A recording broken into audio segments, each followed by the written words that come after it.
ಈಗ ನೀವು ಸೀರಿಯಲ್ಸ್ ಮಾಡಿರೋದ್ರಿಂದ ಆ್ಯಂಡ್ ಸಿನಿಮಾ ಮಾಡ್ತಿರೋದ್ರಿಂದ ನನಗೆ ಒಂದು ಕ್ಯೂರಿಯಾಸಿಟಿ, ಹೌದಾ ಇದು ನಿಜಾನ ಅನ್ನೋ ಥರ. ಕಾಸ್ಟಿಂಗ್ ಕೌಚ್ ಅಲ್ಲಿ ಏನೆಲ್ಲ ಅಲಿಗೇಷನ್ಸ್ ಬರುತ್ತೆ ಅದು ಸತ್ಯನಾ? ಅಂದರೆ ಒಂದು ಹೆಣ್ಮಕ್ಳು ಸೀರಿಯಲ್ ಅಥವಾ ಸಿನಿಮಾ ಅಲ್ಲಿ ಕಾಣಿಸ್ಕೋಬೇಕು, ಅವ್ರ ನಟನೆ ಮಾಡಬೇಕು, ಅವ್ರದ್ದೇ ಒಂದು ಹೆಸರು ಮಾಡಬೇಕು ಅಂದರೆ ಈ ಕಮಿಟ್ಮೆಂಟ್ ಅನ್ನೋದು ಇಂಪಾರ್ಟೆಂಟಾ, ಕೊಡಲೇಬೇಕಾ, ಏನು ಅನ್ನೋದು? Yes, good question. ಇಲ್ಲ, ನಾಟ್ ಫಾರ್ ಎವ್ರಿ ಒನ್. ಎಲ್ರಿಗೂ ಈ ಅನುಭವ ಆಗಿದೆ ಅಂತನೂ ಅಲ್ಲ, ಎಲ್ರಿಗೂ ಈ ಅನುಭವ ಆಗಿಲ್ಲ ಅಂತನೂ ಅಲ್ಲ. ನನಗೆ ಸೀರಿಯಲ್ಸ್ ಅಲ್ಲಿ ಆಗಿಲ್ಲ, ಬಟ್ ಇದ್ರಲ್ಲಾಗಿದೆ, ಮಾಡ್ಲಿಂಗ್ ರಿಲೇಟೆಡ್ ಆಗಿದೆ. ಸೀರಿಯಲ್ಸ್ ಅಲ್ಲಿ ಇಂಡೈರೆಕ್ಟ್ ಆಗಿ ಕೆಲವೊಂದ್ ಕಡೆ ವಿಷಯಗಳು ಬಂದಿತ್ತು, ಅದೇ ಕೈಂಡ್ ಆಫ್ ಆ ತರ ಇಂಡೈರೆಕ್ಟ್ ಆಗಿ. ಬಟ್ ಅದನ್ನ ಎಲ್ಲಿ ಬಿಸಿ ಮುಟ್ಸ್ಬೇಕು ಅಲ್ಲೇ ಬಿಸಿ ಮುಟ್ಸಿದ್ದೀನಿ ನಾನು. ಈ ತುಂಬಾ ವರ್ಷಗಳ ಹಿಂದೆ, ಇವಾಗಲ್ಲ, ತುಂಬಾ ಅವಾಗಿನೂ ನಾನು ತುಂಬಾ ಚಿಕ್ಕವಳಿದ್ದೆ ಆ ಟೈಮಲ್ಲಿ. ಅಲ್ಲೇ ನಾನೇ ಲೆಫ್ಟ್ ಟು ರೈಟ್ ತಗೊಂಡೆ. ಬಟ್ ಏನಾಗ್ಬಿಡುತ್ತೆ ಗೊತ್ತಾ, ಇದು ಜಾಸ್ತಿ ಆಗ್ತಿರೋ ಸೀರಿಯಲ್ ಅಲ್ಲ, ಸಿನಿಮಾ.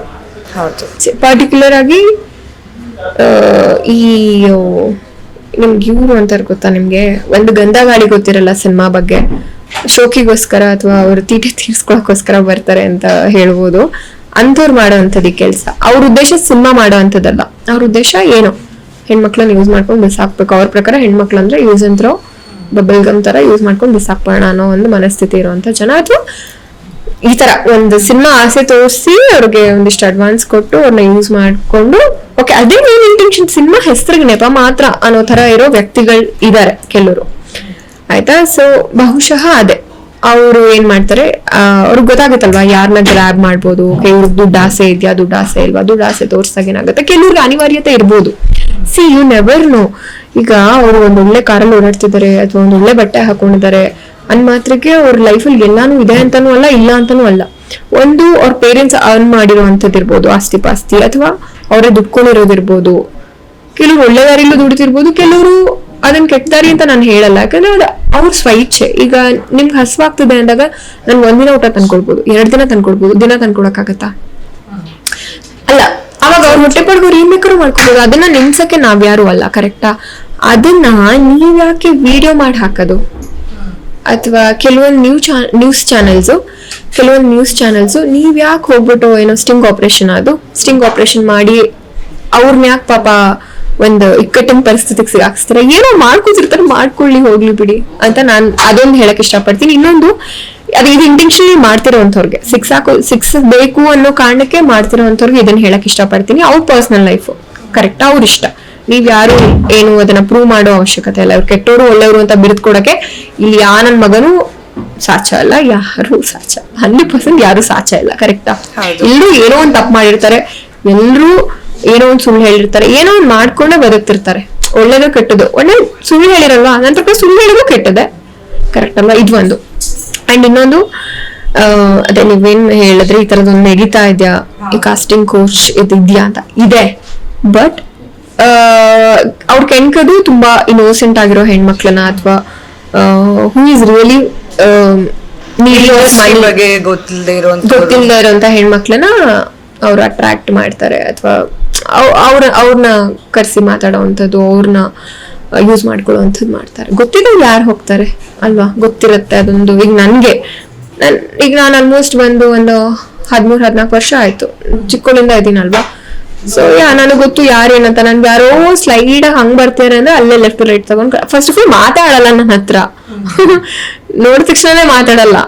ಇನ್ನು ಮಾತಾಡಿದ್ರೆ ಅವ್ರ ಜನ್ಮ ಜಾಲಾಟ್ ಕಳ್ಸದೆ ಅಷ್ಟೇ. ಈಗ ಅಂದ್ರೆ ಅದು ಎಲ್ಲಾರ್ಗು ಅಂದ್ರೆ ಸರಿ, ಓಕೆ, ಇಂಡಸ್ಟ್ರಿಯಲ್ ಇರೋರಿಗೆ ಗೊತ್ತಿರತ್ತೆ ಎಷ್ಟು ಕಷ್ಟ ಇರ್ಬೋದು ಅಥವಾ ಹೇಗಿರ್ಬೋದು ಅಂತ.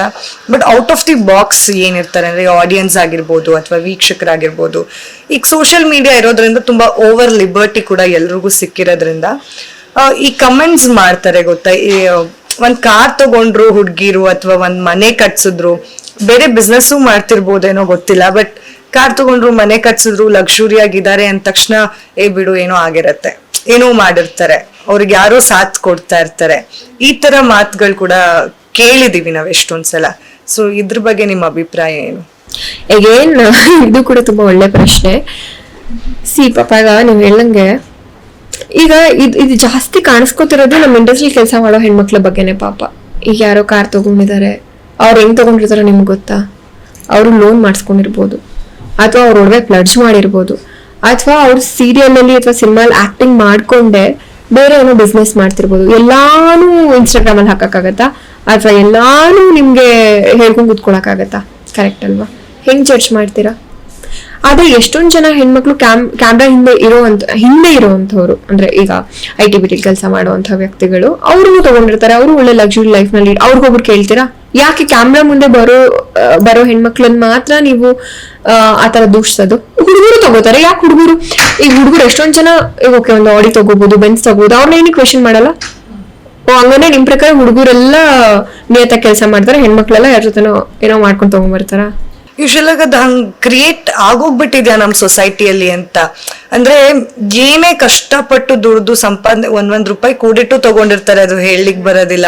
ಬಟ್ ಸ್ಟಿಲ್ ಇಲ್ಲ ಹಿಂಗೆ ಮಾಡ್ತಾ ಇದಾರೆ, ಅದೊಂದು ಟ್ರ್ಯಾಕ್ ಸೆಟ್ ಮಾಡ್ಬಿಟ್ಟಿದ್ದಾರೆ. ಹಿಂಗ್ ತಗೊಂತಿದ್ದಾರೆ ಅಂದ್ರೆ ಇದೇ ದಾರಿ ಇರತ್ತೆ ಇವರಿಗೆ, ಬೇರೆ ಯಾವ್ದು ದಾರಿಗಳೇ ಇಲ್ಲ, ಇನ್ನೆಲ್ಲ ಕ್ಲೋಸ್ ಆಗ್ಬಿಟ್ಟಿದೆ ಅನ್ನೋ ತರ. ಇದೆಲ್ಲ ಕೇಳ್ದಾಗ ಕೋಪ ಜನರಲ್ ಆಗಿ ಬಂದೇ ಬರುತ್ತೆ ಯಾವ್ದೇ ಹೆಣ್ಮಕ್ಳಿಗೆ. 100% ಕೋಪ ಬರುತ್ತೆ. ಯಾಕೆ ಗೊತ್ತಾ? ಈಗ ನಾವ್ ಹೆಂಗ್ ತಗೊಂಡಿರ್ತೀವಿ ನಮ್ಗೆ ಗೊತ್ತಿರುತ್ತೆ. ಇವಾಗ ನಿಮ್ಗೆ ತುಂಬಾ ಅವಕಾಶಗಳಿದೆ, ನೀವು ಇಷ್ಟಪಟ್ಟಿರೋ ವಸ್ತುಗಳನ್ನ ತಗೊಳ್ಳುವಂಥದ್ದು. ಈಗ ಅಬ್ಸರ್ವ್ ಮಾಡಿ, ಸಾಮಾನ್ಯವಾಗಿ ಗಾರೆ ಕೆಲಸ ಮಾಡೋ ವ್ಯಕ್ತಿ ಹತ್ರ ಐಫೋನ್ ಇರುತ್ತೆ.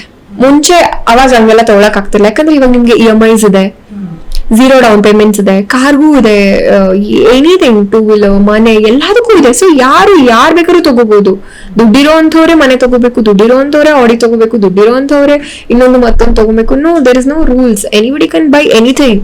ಕರೆಕ್ಟ್ ಅಲ್ವಾ? ಅದಕ್ಕೆ ನಿಮ್ಗೆ ಒಂದು ಬ್ಯಾಂಕ್ ಸೌಲಭ್ಯಗಳಿದೆ, ಒಂದೇನಂತಾರೆ ಈ ಪ್ರೈವೇಟ್ ಸೆಕ್ಟರ್ ಅಲ್ಲಿ ಲೋನ್ ಸಿಗುತ್ತೆ, ಬಡ್ಡಿ ಕಟ್ಟೋದವ್ರು. ನೀವೇನೋ ಯಾರ ಜೊತೆ ಮಲ್ಕೊಂಡ್ ಬಂದು ತಗೊಂಡ್ಬಿಟ್ಟಿದ್ದಾರೆ ಅನ್ನೋ ರೇಂಜ್ ಮಾತಾಡಿದ್ರೆ ಅವ್ರಿಗೆ ಎಷ್ಟು ಹರ್ಟ್ ಆಗಲ್ಲ? ತಪ್ಪಲ್ವಾ ಅದು? ಯಾರನ್ನೋ ಇಟ್ಕೊಂಡಿದ್ದಾರೆ ಅಥವಾ ಯಾರೋ ಪೊಲಿಟಿಷಿಯನ್ ಇದಾರೆ ಅವ್ರ ಹಿಂದೆ. ಪಾಪ ಎಷ್ಟೊಂದ್ ಜನ ಹೆಣ್ಮಕ್ಳಿಗೆ ನಾನು ನೋಡಿದೀನಿ, ಮೆನ್ಷನ್ ದ ನೇಮ್ಸ್, ಪಾಪ ಅವ್ರಗಳಿಗೆಲ್ಲ ಯೂಟ್ಯೂಬ್ ಅಲ್ಲಿ ಹಾಕಿರ್ತಾರಲ್ಲ, ಯಾರೋ ರಾಜಕಾರಣಿ ಇದಾರೆ ಇವ್ರ ಹಿಂದೆ, ಇನ್ಯಾರೋ ಸ್ಟಾರ್ ಇದಾರೆ ಇವ್ರ ಹಿಂದೆ. ಯಾರು ಯಾಕೆ ಮಾಡ್ತಾರೆ? ಡೂ ಯು ಥಿಂಕ್ ₹1 ಯಾರೋ ಬಿಟ್ಟಿ ಕೊಡ್ತಾರೆ? ಓಕೆ, ಅವ್ರಿಗೆ ಹಂಗೆ ಬರುತ್ತಿದ್ದಾರೆ ಅಂತಾನೆ ಇಟ್ಕೊಳ್ಳೋಣ. ಅದು ಅವ್ರ ಕಮಿಟ್ಮೆಂಟ್, ಅವ್ರ ಇಷ್ಟ, ಅವ್ರ ಜೀವನ. ನೀವ್ ಯಾರು ಕೇಳಕ್ಕೆ? ಕರೆಕ್ಟಾ? ಈಗ ಅವ್ರಿಗೆ ಹಸುವಾಗಿದೆ ಅಥವಾ ಏನೂ ಇಲ್ಲ ಅಂದಾಗ ನೀವು ಒಬ್ರು ಸಹಾಯ ಮಾಡ್ತೀರಾ? Nobody will help anybody. Correct ಅಲ್ವಾ? ಸೊ ದಟ್ ಇಸ್ ರಾಂಗ್ ಅಂತ ಹೇಳಕ್ ಇಷ್ಟಪಡ್ತೀನಿ. ಅವ್ರ ಜೀವನ ಅವ್ರ ಜೀವಿಸೋದಕ್ ಬಿಡಿ, ನಿಮ್ ಜೀವನ ನೀವ್ ಜೀವನ ಮಾಡಿ. ಬೇರೆಯವ್ರ ಬಗ್ಗೆ ಯೋಚನೆ ಮಾಡುವಂತ ಯೋಚನೆಗಳನ್ನ ಬಿಟ್ಟು ಅದೇ ಕಾನ್ಸಂಟ್ರೇಷನ್ ನ ಅವ್ರ ಜೀವನಕ್ಕೆ ಹಾಕೊಂಡ್ರೆ ತುಂಬಾ ನೆಮ್ಮದಿಯಾಗಿರ್ತಾರೆ. ಸಿಂಪಲ್. ಫಸ್ಟ್ ಆಫ್ ಆಲ್ ಬಿಡ್ಬೇಕಾಗಿರೋದೇ ಇನ್ನೊಬ್ರ ಬಗ್ಗೆ ಗಾಸಿಪಿಂಗ್ ಮಾಡುವಂಥದ್ದು, ಇನ್ನೊಬ್ರ ಬಗ್ಗೆ ಅನವಶ್ಯಕವಾಗಿ ಯೋಚನೆ ಮಾಡುವಂಥದ್ದು. ಅವರೆಲ್ಲ ತಗೊಂಡ್ಬಿಟ್ರು ನನ್ನ ಹತ್ರ ಇಲ್ಲ ಅಂತ ಅನ್ಕೊಳ್ಳೋದು, ಅಥವಾ ಅವ್ರಿಗಿಂತ ಡಬಲ್ ನಾನೇನೋ ತಗೋಬೇಕು, ಅದು ಬೇಡ ಗುರು, ಏನೂ ತಗೊಂಡೋಗಲ್ಲ. ಕರೆಕ್ಟಾ? ಪ್ರಾಬಬ್ಲಿ ಸೋಷಿಯಲ್ ಮೀಡಿಯಾಯಿಂದಾನೇ ಇದೆಲ್ಲ ಜಾಸ್ತಿ ಆಗ್ತಿದ್ಯಾ ಅಂತ. ಅಂದ್ರೆ ಏನ್ ತಗೊಂಡ್ರು ಅದನ್ನ ಎಲ್ಲ ಪೋಸ್ಟ್ ಮಾಡೋದು, ಅಪ್ಲೋಡ್ ಮಾಡೋದು, ಅಂಡ್ ತೋರಿಸ್ಕೊಳ್ಳೋ ಅಂತದ್ದು. ಸೊ ಇದ್ರಿಂದಾನೇ ಎಲ್ಲಾದ್ರೂ ಆತರ ಮಿಸ್ಲೀಡ್ ಆಗ್ತಿದೆ ಅಂತ ನಿಮ್ಗೆ ಅನ್ಸುತ್ತಾ? ತೋರ್ಪಡಿಕೆ ನಾನ್ ತಪ್ಪು ಅಂತಾನು ಹೇಳಲ್ಲ, ಯಾಕಂದ್ರೆ ಅದವ್ರ ಖುಷಿ.